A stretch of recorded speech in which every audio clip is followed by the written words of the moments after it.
Halo semuanya, kami dari kelompok 6 mata kuliah perilaku individu dan proses mental, program studi psikologi Universitas Airlangga. Pada kesempatan kali ini, kami akan mempersembahkan sebuah video analisis perilaku motivasi berdasarkan teori yang telah kami pelajari. Dalam video ini, kami akan membagi menjadi dua bagian utama.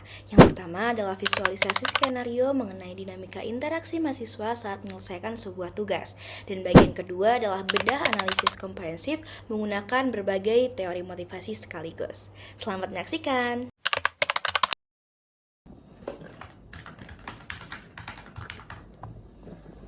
Duh guys, yuk kita fokus dulu dong. Ini bentar lagi juga harusnya selesai. Tinggal bahas yang teori kognitif sama hierarki Maslow doang. Kalau misalkan kita selesai malam ini, kita bisa sekalian take video. Ini kan juga biar nilai kita bagus, biar kita aman daftar beasiswa loh. Yuk fokus dong. Duh teh, boro-boro mikirin nilai. Gue aja dari tadi baru pulang dari kampus buru-buru. Belum makan dari pagi. Sekarang otak gue isinya nasi padang sama ayam gulai. Kita break aja yuk dulu. Dek, gue gak mau ya kalau kita break-break terus, ntar kita bakal malah lama atau gak kelar-kelar. Ntar kayak semester lalu. Gue gak mau kita kayak gitu. Pokoknya kita harus sukses tugas ini. Tapi jujur ya guys, gue tuh juga ngerasa suasananya ini tuh jenuh banget. Kayak monoton, terus habis itu diem-diem aja. Jadinya gue tuh gak semangat, terus gue juga ngantuk. Gue kayaknya gak bisa deh. Gue ngerasa tingkat kefokusan gue tuh udah turun ke titik 0. Dan gue gak bisa nih disuruh baca tulisan kecil banget kayak gini terus-terusan.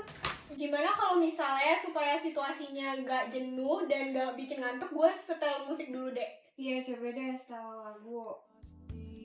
Terus ini sebenarnya tuh gue udah bawain lu Astor. Ini tuh gue bawa khusus buat lu, biar lu tuh gak males-malesan. Tapi lu gak boleh dapetin ini cuma secara cuma-cuma. Lu harus bantuin gue dulu untuk analisis bab Maslow selama 20 menit. Terus kalau misalnya udah selesai, baru deh gue kasih Astor ini ke lu, sama gue bikinin lu es matcha. Gimana, Abil gak? Serius kan sih, ada Astor kesukaan gue. Kalau kayak gini mah langsung perut gue jadi gue tahan sih deh sana. Biar gue cari bagian psychological task-nya. Tapi lu deal ya es matchanya. Deal, aman deh. Nah kalau gitu kan enak. Yuk sekarang kita bagi tugas biar cepet selesai.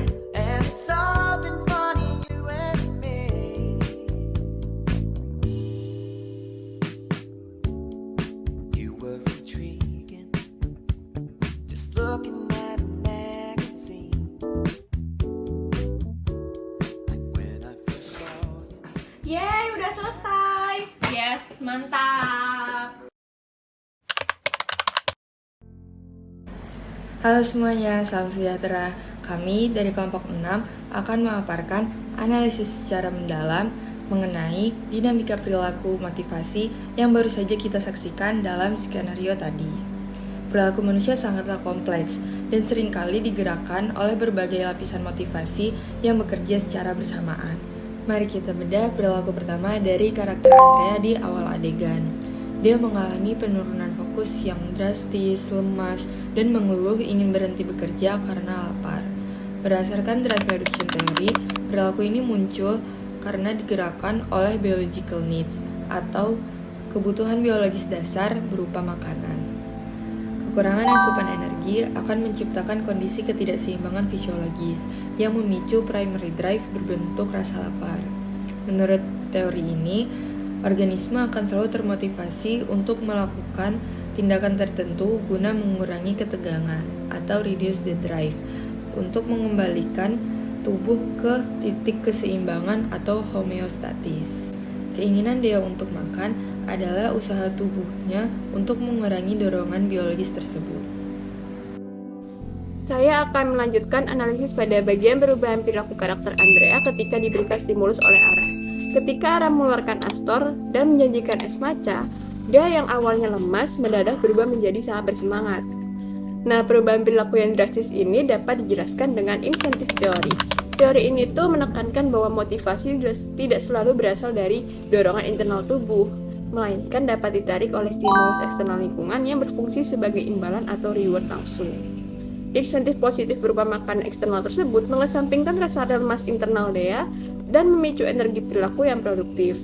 Jika kita tinjau dari Maslow Hierarchy of Needs, situasi Dea berada pada tingkat paling dasar yaitu psychological needs atau kebutuhan fisiologis. Maslow menegaskan bahwa kebutuhan pada tingkat paling bawah harus terpenuhi terlebih dahulu sebelum seseorang dapat mengarahkan energinya untuk motif psikologis yang lebih tinggi. Kondisi lemas yang dialami Dea menunjukkan adanya kebutuhan fisiologis yang belum terpenuhi secara optimal. Nah, ketika Ara memberikan makanan, kondisi fisik Dea menjadi lebih baik sehingga ia memiliki energi dan konsentrasi yang diperlukan untuk kembali mengerjakan tugasnya.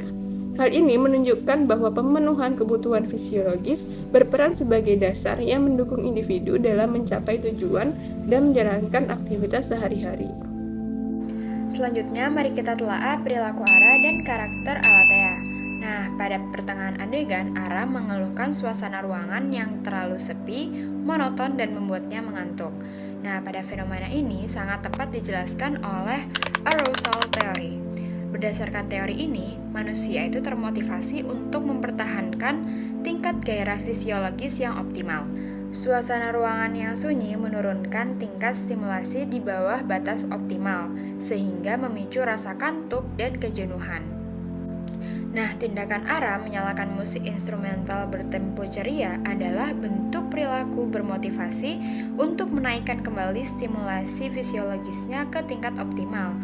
Yang berdasarkan prinsip Yerkes-Dodson Law, tingkat motivasi dan gairah yang pas akan menghasilkan performa tugas yang jauh lebih maksimal. Terakhir, mari kita analisis konsistensi perilaku karakter Alatea yang terus fokus sejak awal tanpa terganggu rasa lapar maupun kantuk. Motivasi Alatea bersumber dari kognitif teori, khususnya expectancy value theory. Teori kognitif menegaskan bahwa perilaku manusia dibimbing secara sadar oleh pikiran, harapan, dan pemahaman mengenai masa depan.